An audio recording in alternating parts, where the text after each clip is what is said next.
இருந்து வீட்டில் இருந்து இருந்தேன். எல்லாம் வீட்டில் சந்தோஷமாக எல்லாம் இருந்தேன். அதை இருக்க போக்கில் நாங்கள் வீட்டில் சந்தோஷமாக பிடி விளையாட்டு கொண்டு இருந்தோம். அதுக்கப்புறம் வீட்டில் எல்லாம் நடக்கணும்னு வந்துச்சு. வரப்போக்கில் நான் கொஞ்சம் வெளிக்கு வந்து பார்த்தேன். வந்து பார்க்க போக்கில் ஊற்ற வருது பெருன்னு கொண்டு வரப்போக்கில் நான் அம்மாவை கூட்டிக் கொண்டு எல்லாம் வந்து வெளிக்கு போனேன். வெளில வந்து எங்களோட வீட்டில் ஆட்கள் பின்னுக்கு ஆட்கள் எல்லாம் மண்ணில் சரைஞ்சி விழுந்து செத்து.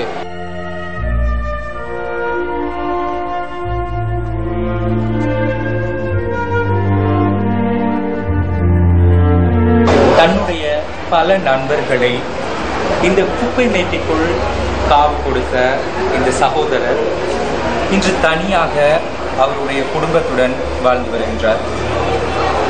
தனது நண்பர்களுடன் அந்த சித்திரை புத்தாண்டை மிகவும் மகிழ்ச்சியாக கொண்டாடுவதற்கு எத்தனித்த இந்த சகோதரர் இன்று தனியாக தன்னுடைய தாயுடன் இங்கு முகாமில் வழங்கும் இந்த உணவை உட்கொண்டு வாழ்ந்து வருகின்றார்.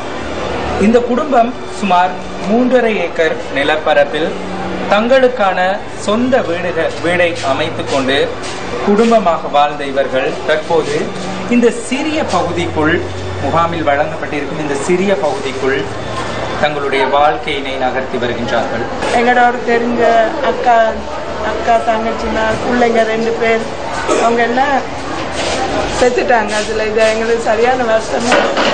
எங்களுக்கும் வீடு இல்லாமல் வீடெல்லாம் இப்படி இந்த டேமேஜ் ஆகி இதெல்லாம் இது இப்படி தூக்கி பாட்டு அப்போ எங்களுக்கு வீட்டில் போயிட்டு இருக்கிறது பயத்தில் தான் இப்போ எங்கிட்ட வந்து இருக்கிறோம்.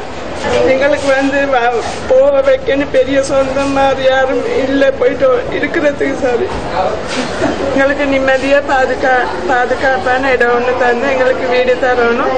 அதுதான் நாங்கள் கேட்குறோம். எங்களுக்கு எந்த நாளும் இங்கே கேட்கொண்டு இருக்கே மேலாது.